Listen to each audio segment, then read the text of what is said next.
Uganda-Ekitiibwa. Honorable tutandike ku nsonga eri recent ya Honorable Francis Zaake Butebi row eriwo between him and the Deputy Speaker of the Parliament Anita Among. It is so surprising nti akakiiko katuulako omuntu eyaleeta ekiteeso oba moving a motion ey'okugamba nti wagibwe kakiiko ako katuulako over indiscipline nti olw'okuba omukulu yakozesa omukutu ogwa social media okuvoola the Deputy Speaker. Naye we kyatandikira njagala bannansi abatajjukira tukabazzeeyo katono etwali mu plenary oba mu lutuula lwa Parliament. Deputy Speaker I think nze nga yasoma literature jokingly of which kyenzikiriza nti kyali tekigwanidde wadde mu my analysis and brief analysis nti yavaayo nayogera ebigambo bino nti olaba omubaka Francis Zaake yagenda mu mpaka za Parliament ez'ebyemizannyo mu East Africa ezigatta East Africa yonna Parliament n'afuna omuddaali ng'ate yali mulema n'adduka n'asinga abalamu n'abuusabuusa obulema bwa Zaake. Akati tutandikirawo honorable kintu kino kiraga ki bayagala okupima side zombi soko jene ebigambo Zaake byeyogera ebigambibwa nti yayogera ku mukutu yes ebigambibwa yes yayogera atya ku Deputy Speaker nanti kimbuuza nti sibimanyi mbuulira yegamba ki ebigambo byoniza obutitabiddamu kuba like eno mawulire ekitufuga nti if someone claim oli akitute nti omuntu amuvumye bamuwemudde I'm not allowed to repeat the same words nti mbanga kipromoting nekyo tekiyise mu tteeka nti amenye etteeka tinosigala nga ngobya nange n'amateka ganfuga mu mawulire akati ekigambo nze ku lwange sikijjukira bulungi naye it was a slight nga bw'onoogamba nti omuntu oyo ali useless or something like that so it was tekina nnyo maanyi tekiholdinga tekina nnyo maanyi okay nibwe nakitunuulira because nze nali sinnabiwulira nibuuza nesooka olinde nti kino kyonna kyekivuddemu bino byonna kakati ekijja okuva Zaake bayinza okumujja ku kakiiko asigale mu Parliament ne bamumana akazindaalo naye bwetegereza Parliament abadde de facto speaker okuva Parliament eno we yatandika abadde deputy speaker yes Anita speaker abadde mugonvu era kati bwetwogerera ali muki mu ddwaliro bamujjanja bava mu ddwaliro n'akola ki n'addayo musabira akole ki atereere naye nti de facto speaker bw'anadda nkusunye nange nsuna nkusune speaker n'abanga bw'atyo omuntu okubaako akagambo kayogedde nti bamugye ku kakiiko bamusensalinge bakole ki kiba kitegeeza nti Parliament yennyini bw'oba yakutta Parliament bw'otyo bw'ogitta oba olaga nti entandikwa yeeno abantu tebakkirizibwa kwogera ojja kuteesa kyenjagala olaba nkwogerako akantu katono nnyo nga tekalina na substance n'ogamba nti bansensalinge bwe naatuuka okuleeta ensonga gy'otokkiririzaamu ate bino by'owulira nti n'okutuuka n'okugamba nti ayinza n'okuba nga ataddemu obusobozi obw'enjawulo okusindika eyo motion eyitemu yakuba tukiwulidde nti waliwo abamu abateekeddwamu ensimbi emikono gisaako emikono emu there's that allegation zatandikira ku katundu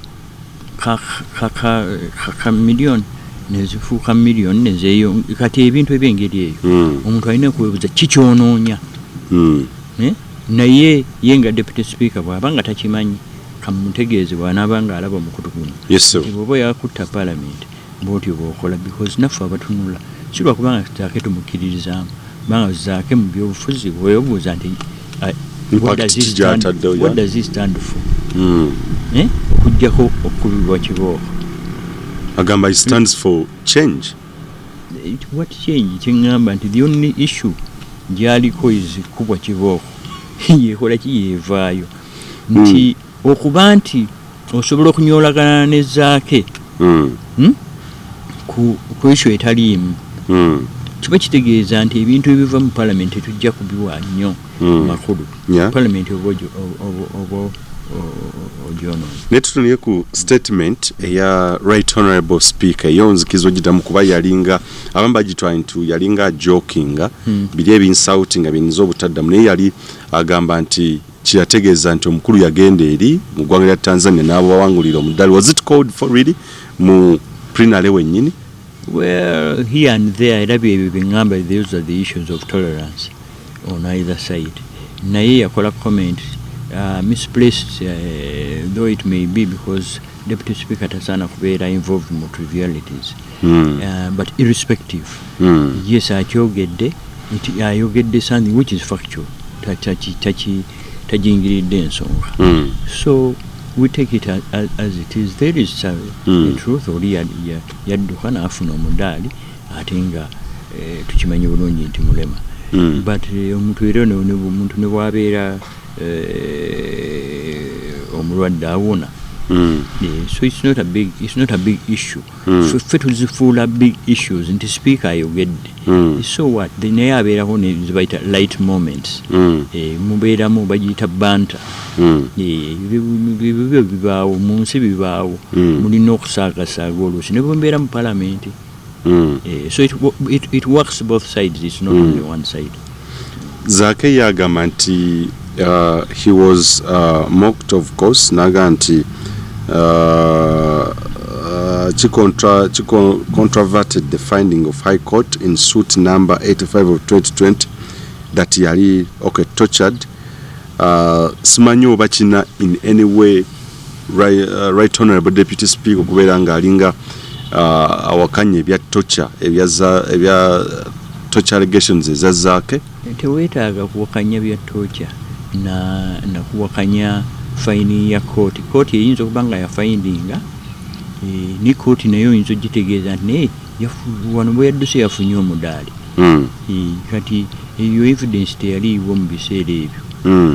So singa evidence yaliwo kooti yandireachinze that conclusion. That's the only question that you can ask. So it's quite it's a valid observation. It may not have any meaning, but because the court ruled until you are tortured, it doesn't mean that somebody cannot bring any evidence that seems to imply otherwise. That is the argument that is being forwarded by whoever is saying the court ruled. So what if court ruled? Okutunulira ku nsonga ya misconduct, rules of procedure zikwata zinengeje zikwata mu Zaake in case afindingibwa kuba okusinziira ku byayisa ku mukutu ogwa tweet ebigambo ebimu, there are some words abamu bye batwala nti binza okubeera nga byamu they deemed him okubeera nga yali indisciplined or of misconduct, yet the rules of procedure bamutwale mu kooti. Si parliament mu disciplining abo bennyini cause akoze iki nze sinalaba kigambo kyakozesezza mu parliament okuyisa ekiteeso okiyisa, but ne mob justice nayo efuna justice but erebeera mob justice. Kati mu parliament okuyisa ekiteeso nga kiri suspected to be backed by financial inducements, value ekiteeso tebeera. Kyenfudde nkugamba nti kiyinza okudimininga parliament mo naye okuyisa ekiteeso kiri possible. All the arguments are there. Lwaki ddala singa yayogera outside parliament ng'ekintu kimenya mateeka tokutwala mu mateeka? Because he's not above the law. He's only protected by statements zakola muki mu parliament. But parliament nayo okubeera mu mob justice babeerenga abantu abakutte omuntu omubbi w'enkoko tumutte so sente zaffe zonna okuba nti badebatinga trivialities byonna. So ne the reaction of members of parliament is working to demean them, not that they are very respectable or very honorable. Abambaganti question marks honorable waliko parliament ambagamba nti the way it was done tinzo kwera nga tekyagoberede procedure ekyokutwala ombaka ono mu kakiiko kali eri akakwasa empisa. Was it done fairly? Well, I mean, bw'oweereza ensonga mu kakiiko akakiiko ke kalina okutunuulira merits and demerits of the issues. But the mere fact into oweereza ensonga becomes a political issue. That's why tukyogerako kaakati. Does it warrant the materiality of the issue? Mu stature yo nga stature ya parliament, stature ya deputy speaker. Tubadde ne ba speakers bangi bawapakabulo baaliwo.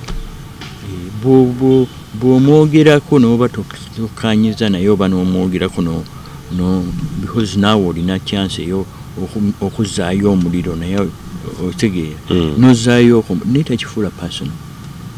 That's leadership, obukulembeze, not state terrorism. There's a difference between, because tugamba government yeeyisa bweti drones mutabani wange bamwogeddeko okutulugunya ebintu ebyengeri eyo. That is state terrorism. If it starts to manifest itself from other organs of government more openly, then we have got a serious problem, because the institutions of government they are ready to collapse.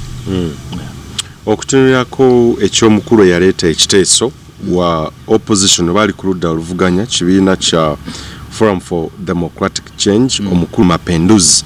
What does that mean in terms okulaba nga yaleeta ate ekiteeso ky'okujja Zaake bwa kamisona? Well, I mean, eyo ye issue. Abantu mu opposition si gwe mulundi okubakozesa. Ensonga endala gye tujja okuwogerako. It is the same thing. Government oluusi bwebanga eyagala okukola oba eyita mu bantu aba opposition ne ensonga nekola ki nevaayo so that kireme kulabika nti government or the powers that be bakozesa state terrorism. Mu keesi eno deputy speaker nti yaterrorizing a member of parliament, kirabike nti bali banne babagamba nti weeyisiza bubi. That is the whole purpose. It's a political politics okikola to cover yourself, but it still doesn't remove the substantiality or the absence of materiality of the issue. Is there a material issue? Nobody is saying Zaake yayogedde bw'ati abantu bapime ekintu kyeyogedde nti ddala kirimu eggumbo batekiri. Bw'aba yes, muntu ayinza okwogera n'ayitawo naye sinawulira kintu Zaake kyeyakoze eki kyeyogedde okutokiraba mu nnyo maanyi nakiwulira. Kiyinza okuba nga gyekiri nga nze binawulidde nga birala naye sinawulira nsonga etuuka n'okugamba nti nze nga sipiika ali alina obuyinza obwo nti nze nandikkiriza ensonga eyo egende mu maaso nga nina obuyinza okugizikiza, because ejja kuswaza nze naye bw'oba nga toswala. Where does this where does it leave the opposition under the stewardship of Mathias Mpuuga? Kwane Yavdinaga, yes, it raises a lot of concern because the opposition has been challenged ever since the 11th Parliament kicked off okuberanga ekola emirimu gyayo. Opposition bikaserera nnyo on the spot. Where does this leave them? Okuba nti owa opposition yaleese, of course, I mean, kikulaga I'm sure Mpuuga recognizes that he doesn't have 100% control over the opposition. Yes. The issue is about leadership. Leadership is about inspiring people. So if you don't inspire them until they can follow you 100%, then it just raises that issue. There is a leadership. Kiraga weakness here. Your leadership more position. Kwa mukulu ono wa independent nenga FDC leaning, he was yali appointed by the National Unity Platform, of course, okweranga majority okutuula ye chairperson wa Public Accounts Committee, Park Local Government. Omukulu abavuddemu essaawa eno yeyo. That's how they behave in Parliament, the opposition. I mean, the other thing is nti ekintu ekyo kituuse because n'omuntu aleese ensonga ne bw'aba amaze ogireeta osobola okumutuuza n'omubuuza nti what are the merits of this issue, because it's about merits. It's not about whether he should do it or shouldn't do it. If there are no merits to okumunnyonnyola kyaba talabye nti oba merits mwezi oba teziriimu, then he can respect your decision. I don't know if behind the scenes that attempt has been made. There's a bit of small bickering within the opposition ranks. Okay. So that also serves to weaken the opposition.